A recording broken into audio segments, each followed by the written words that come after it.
The winter air was sharp enough to sting. Inside the barbed wire compound, the women sat in silence, wrapped in rough military blankets that never quite kept the cold away. Most of them were exhausted, not just from the long journey across the Atlantic, but from the uncertainty that hung heavier than the frost itself. They had been told many things before arriving. Some believed they would be punished. Others expected hunger, strict discipline, or humiliation. Rumors traveled faster than ships during wartime, and few trusted what they heard. The guards moved quietly that morning, more organized than usual. Metal trays clinked somewhere beyond the barracks, and a strange smell began drifting through the air. Warm, sweet. One of the women lifted her head. "Do you smell that?" Nobody answered at first. They all did. Bread, coffee, something almost comforting. The line formed slowly. Boots scraped frozen ground as they stepped forward, unsure whether this was some kind of inspection or a test. When the first tray appeared, several of them simply stared. Eggs, real eggs, thick slices of bread, small portions of fruit, and coffee that steamed in the cold air. For a moment, nobody moved. One young prisoner whispered quietly, almost disbelieving, "This is for us?" The American soldier behind the counter nodded without drama, already handing the next tray forward. Some hesitated, expecting the food to be taken away the moment they touched it, but it wasn't. They sat at long wooden tables, cautious at first, eating slowly, then faster, as if afraid the moment might disappear. The warmth spread through their hands before it reached their stomachs. One woman laughed softly, a sound that surprised even her. "It feels normal," she said. Across the table, another shook her head. "No," she whispered. "It feels like heaven." Outside, the war still raged. Inside that mess hall, for the first time in months, silence wasn't made of fear, it was made of relief. And that was when the real conversations began. Some wondered if this kindness had a purpose. Others didn't care. For those few minutes, they were simply human again. But not everyone trusted what came next. And one unexpected moment before lunch would change the way they looked at their captors forever. The warmth from breakfast didn't last long. Outside the mess hall, the cold returned quickly, wrapping itself around the camp like a reminder that the war was still real. The women walked back toward the barracks in small groups, carrying with them not just full stomachs, but confusion. Why would their captors serve food like that? Some said it was propaganda. Others believed it was temporary, a gesture meant to calm them. But one thing was clear. It wasn't what they had expected. Inside the barracks, the conversation grew louder. One woman, older than the rest, folded her arms tightly. "Don't trust it," she said quietly. "Nothing comes without a reason." Another shook her head. "But they treated us like people." Silence followed.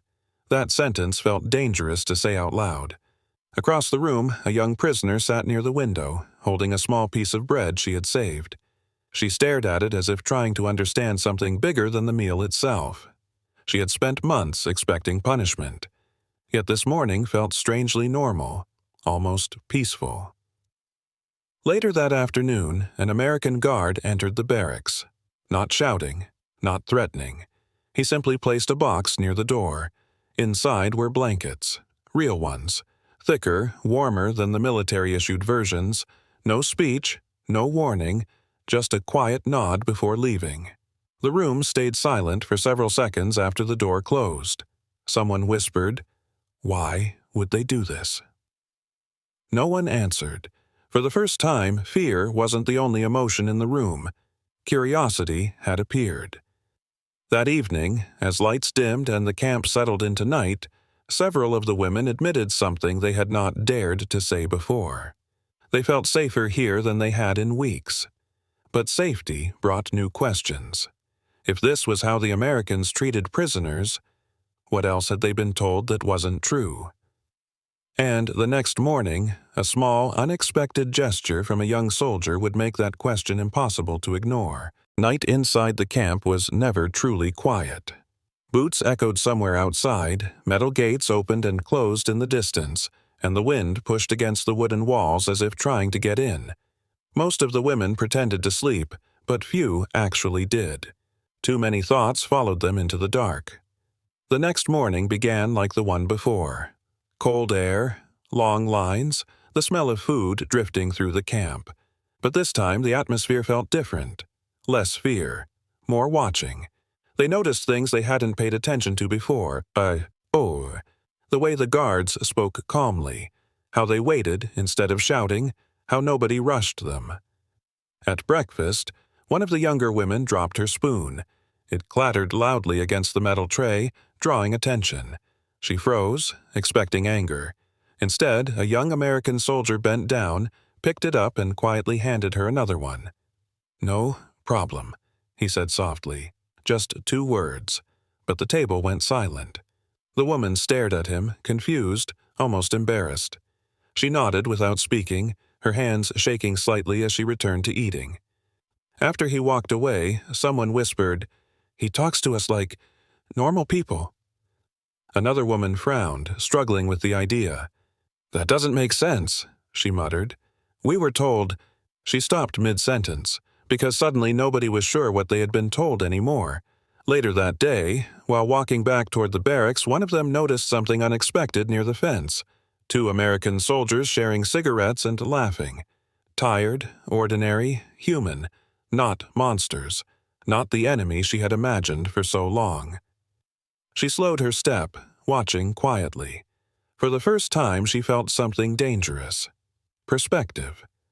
The realization spread slowly through the group like warmth returning to frozen hands. Maybe the war looked different from the other side.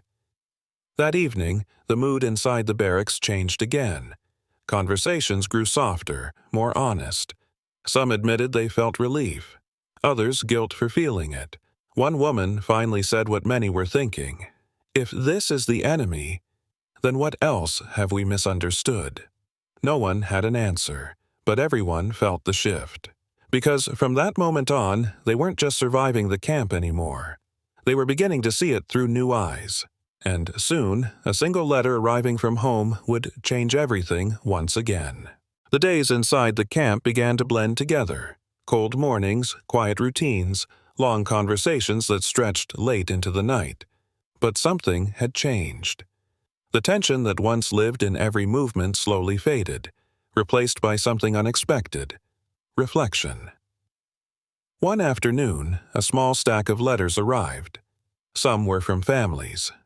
Some were missing names that would never answer again.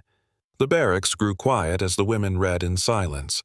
A few cried softly. Others stared at the paper for a long time without moving. Outside, the sounds of the camp continued. Footsteps, distant voices, metal gates closing. But inside, everything felt still. One woman folded her letter carefully and looked around the room. "We thought we knew what waited for us here," she said quietly. No one disagreed. They had expected punishment, hunger, fear. Instead, they had found routine, warmth, and moments of unexpected kindness that confused them more than anger ever could. The breakfasts became a symbol of that change. Simple food, metal trays, steam rising into the morning air. Nothing extraordinary, yet unforgettable. Because it was the first time in months they had felt human again.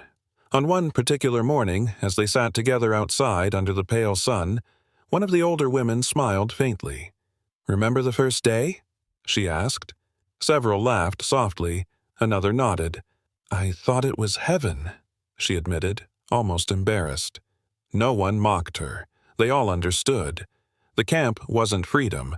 The war wasn't over. But within those small moments, sharing bread, drinking warm coffee, hearing calm voices instead of shouting, something inside them had shifted.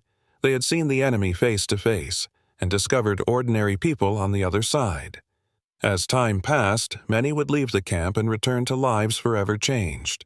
But years later, when asked what moment stayed with them most, several remembered not the fear, not the journey, not even the war itself.